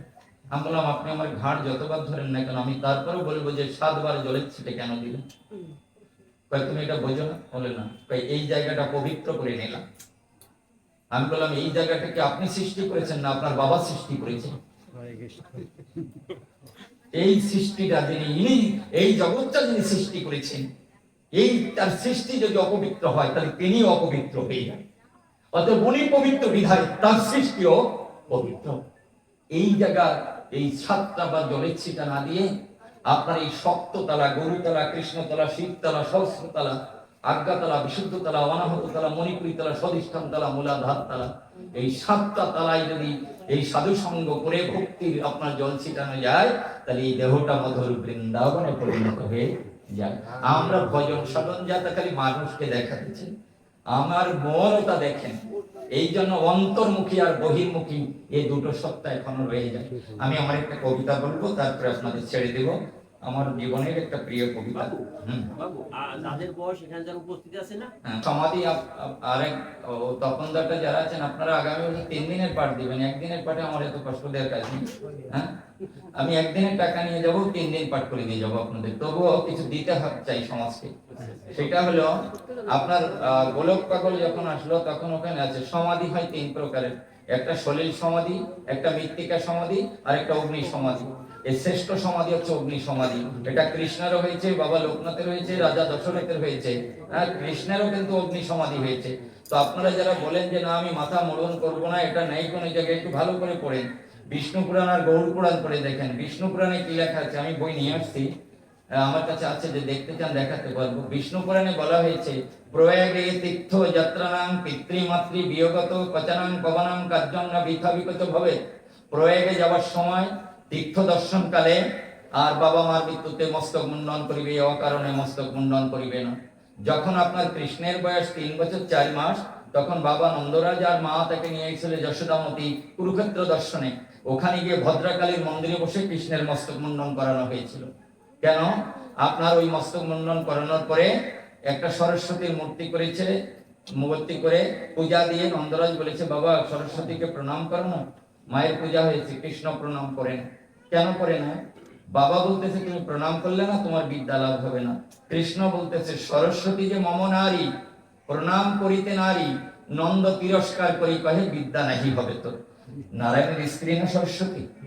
যারা ভালো জানেন নারায়ণের স্ত্রী হলো একটা বইতে আছে, এটাও আছে, আপনি যেটা বলেছেন নারায়ণের স্ত্রী হচ্ছে সরস্বতী। হ্যাঁ, তো সরস্বতী যদি নারায়ণের স্ত্রী হয়, কৃষ্ণ আর নারায়ণ একই সত্তা না? তাহলে বলতেছে যে সরস্বতী যে মম নারী, প্রণাম করিতে নারী, তার মানে আমার বামঙ্গা সম্ভূতা সত্তা, আমার স্ত্রীকে আমি প্রণাম করবো না। মানে বাবা তো তা জানে না, বাবা বলছে তুই প্রণাম করলি না, এই জন্য তোর বিদ্যা লাভ হবে না। মস্তক মুন্ডন কেন করতে হয় ভালো করে শুনে নেন। আপনার প্রয়াগে গেলে কেন মস্তক মুন্ডন করতে হয়? শনির কপানলে যে গণেশের মাথা চলে গেল, সেই মস্তকটা পড়েছিল আপনার প্রয়াগে। এবং ভগবানের হাতে ভক্ত সুদর্ণ যে মাথা কাটা যায়, সেই মাথাটা পড়েছিল প্রয়াগে। এই জন্য প্রয়াগে যেতে হলে মস্তক মুন্ডন করতে হয়। আর আপনার যখন আপনি কোনো তীর্থ দর্শনে যান, তখন আপনাকে বৈষ্ণব হতে হয়। এই বৈষ্ণব না হলে তীর্থ দর্শন হয় না। এই কারণে আপনার কোন তীর্থ গেলে পারে আপনার মস্তক মুন্ডন করতে হয়। আর যারা যারা বলেন মুখে অগ্নি দেওয়ার বিধান নাই, আজকে বাড়ি গিয়ে লীলামৃতখানা আরেকবার খুলবেন, দেখবেন ওখানে 159 পাতায় আছে কিনা 23 নম্বর লাইনে, গোস্বামীকে ঘাটে এনে নৌকা পরে রেখে ঘৃত মেখে সলিতায় অগ্নি দিল মুখে। আপনারা অনেকে বলেন মুখাগ্নি। মুখাগ্নি কাকে বলে? আমাদের সমাজে আগে গৌরী দান কোথায় ছিল? 8 বছরের মধ্যে নারীকে পাত্রস্থ করতে হতো। এটা সনাতন ধর্মে ছিল। কারণ একটা মেয়ের যদি আপনার পুষ্পবন্ত কাল আসে, মানে মাসিক চক্র আসে, তখন সেই মেয়েটা কোনো প্রকৃতি কোনো পুরুষের হয়তো পথভ্রষ্ট করতে পারে, বিধায় 8 বছরের মধ্যে আপনার পাঠিয়ে দেওয়া হতো স্বামীর বাড়িতে। ওই স্বামীর দ্বারা তার দ্বার উদ্ঘাটিত হয়ে যে সন্তান জগতের কাছে আসতো, তাহাকে প্রেমের সন্তান কয়। প্রথম সন্তান হয় প্রেমজ, আর সমস্ত সন্তান হয় কামজ। এই জন্য প্রথম সন্তান যদি সাধনার হয়, ওই সন্তান মুখে অগ্নি দিলে তাকে মুখাগ্নি বলে সুধায়। আপনাদের আছে জানা, রামচন্দ্র লক্ষণ বনবাসে যাবার পরে ভরত শত্রুঘ্নকে এসে মুখে আগুন দেয়নি দশরথে? বলেন, একে বলে মুখাগ্নি। মুখাগ্নি আর মুখে অগ্নি দেয় এক বিধান নাই। গোস্বামীকে ঘাটে এনে নৌকা পরে রেখে ঘৃত মেখে সলিতায় অগ্নি দিল মুখে। এটা আছে, আপনি মানবেন কি মানবেন না এটা তো আমার বিষয় না, কিন্তু মিথ্যা কথা বলে সমাজটাকে আপনার ধ্বংস করা ঠিক হবে না। আরেকটা কথা, অনুকূল ঠাকুরই যদি কেউ থাকেন প্রণাম করি তাদের পায়। অনুকূল ঠাকুরের একটা বাণী আছে, পূর্বতনে মানে না যারা, জানিস নিচক মিলে ছুটরা, স্বামীর প্রতি টান যেমনি সন্তান জীবন পায় তেমনি, পিতায় শ্রদ্ধা মায়ের টান, সেই ছেলে হয় সাম্য প্রাণ। আপনার মনীষীরা যে বলে গেছে না, সেইটাকে আমি আমার মতো করে সাজাতে চাই। আমি শাস্ত্রের মতো করে শাস্ত্র পড়তে চাই, আমি আমার মতো করে পড়তে চাই, আমার মতো করে সাজাতে চাই। কিন্তু গীতা যদি আপনি আপনার মতো করে সাজান,